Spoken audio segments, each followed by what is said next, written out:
മനസ്സ് ദുർബലമായാൽ അബോധ മനസ്സ് അതിനെ കീഴ്പ്പെടുത്തും. ഈ പ്രസ്താവന പല വ്യക്തികളിലും വളരെ പ്രസക്തമായി തീർന്നിട്ടുണ്ട്.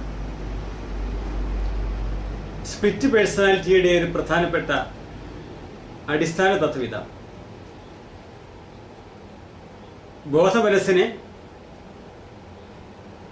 അബോധ മനസ്സ് അടിപ്പെടുത്തിക്കൊണ്ട് അതിന്റെ ആധിപത്യം പ്രകടമാക്കുന്നത് സാധാരണമാണ്. ഈ അബോധ മനസ്സിന് മറ്റൊരു പ്രത്യേകത കൂടിയുണ്ട്. മിക്കപ്പോഴും അതിന് സദാചാര മൂല്യങ്ങളില്ല, വാല്യൂസ് ഒന്നും തന്നെ ഉണ്ടായിരിക്കണമെന്നില്ല, ധാർമ്മികതയെ അത് അംഗീകരിക്കണമെന്നില്ല. അതിനാൽ ആദരിക്കേണ്ടവരെ ആദരിക്കുവാനോ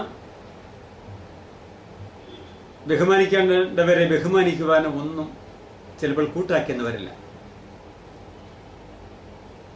ഇതൊക്കെ സ്പ്ലിറ്റ് പേഴ്സണാലിറ്റി ഉള്ള വ്യക്തികളിൽ കാണാൻ കഴിയും.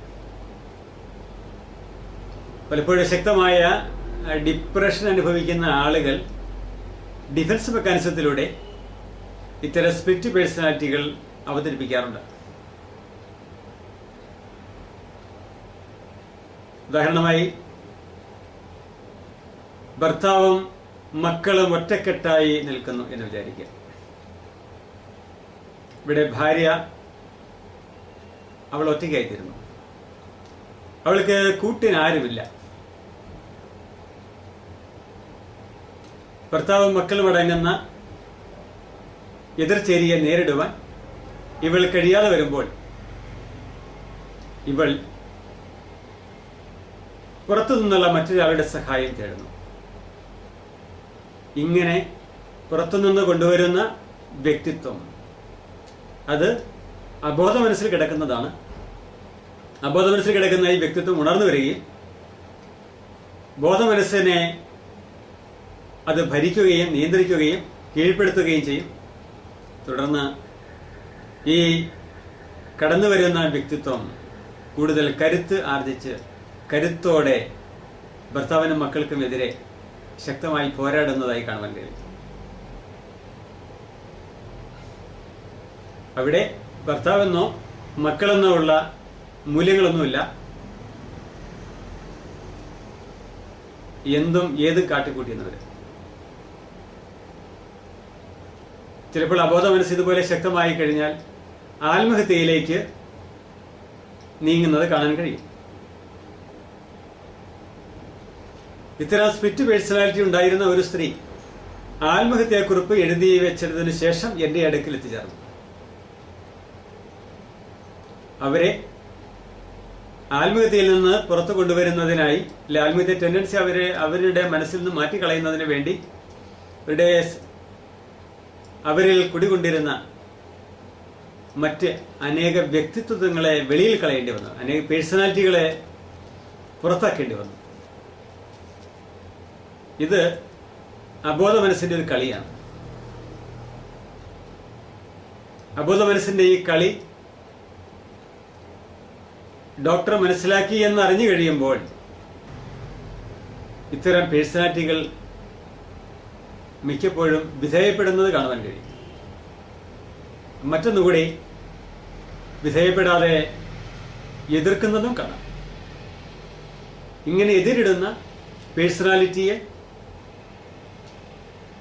പുറത്താക്കുക എന്നത് ഒരു ഭാരിച്ച പണിയായി മാറാറുണ്ട്. ഇങ്ങനെ വരുന്ന പേഴ്സണാലിറ്റി അതിന്റെ പ്രശ്നങ്ങൾ അവതരിപ്പിക്കുന്നത് സാധാരണമാണ്. ഇതൊക്കെ വളരെ രസകരമായ സംഭവങ്ങളും അനുഭവങ്ങളുമാണ് എനിക്ക്. ഇത്തരം അനുഭവങ്ങൾ ഇവിടെ പറയുവാൻ പോയാൽ പല ദിവസങ്ങൾ വേണ്ടിവരും എന്നുള്ളത് തീർച്ചയാണ്. ഒരു ലേഡിയിൽ നിന്ന് തന്നെ ഏതാണ്ട് 20-ലധികം പേഴ്സണാലിറ്റികളെ വെളിയിൽ വിടുന്നതിന് 15-ലധികം ദിവസങ്ങൾ വേണ്ടി വന്നു. ഇത്തരം സംഭവങ്ങൾ അല്ലെ ഇത്തരം പേഴ്സണാലിറ്റികൾ, സ്പ്ലിറ്റ് പേഴ്സണാലിറ്റികൾ, മൾട്ടിപ്പിൾ പേഴ്സണാലിറ്റികൾ ഒക്കെ ഇന്നും രോഗികളിൽ കാണപ്പെടാറുണ്ട്. ചില രോഗികൾ ആരോട് സംസാരിക്കാതെ ഉൾവലിഞ്ഞ് വീട്ടിൽ തന്നെ ഒതുങ്ങിക്കൂടിയിരിക്കുന്നതും കാണാം. ഇങ്ങനെ ഡിപ്രഷനിലായിരിക്കുന്ന ചിലരിലും ഇത്തരം പേഴ്സണാലിറ്റികൾ കാണാറുണ്ട്. ഇതൊക്കെ അബോധ മനസ്സിന്റെ കളികളായി മാത്രം നമ്മൾ മനസ്സിലാക്കിയാൽ മതി. ഇങ്ങനെ സ്പ്ലിറ്റ് പേഴ്സണാലിറ്റിയെ അനുഭവിക്കുകയോ മറ്റൊരു ആളായി മാറിക്കൊണ്ട് സംസാരിക്കുകയോ ചില സന്ദർഭങ്ങളിൽ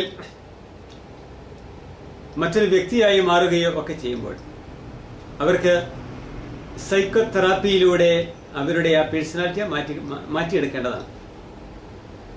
അങ്ങനെ മാറ്റിയെടുത്താൽ മാത്രമേ അവർക്ക് ശരിയായ ഹീലിംഗ് കിട്ടുകയുള്ളൂ. അഥവാ അവർ യഥാർത്ഥ വ്യക്തിത്വം അഥവാ പേഴ്സണാലിറ്റി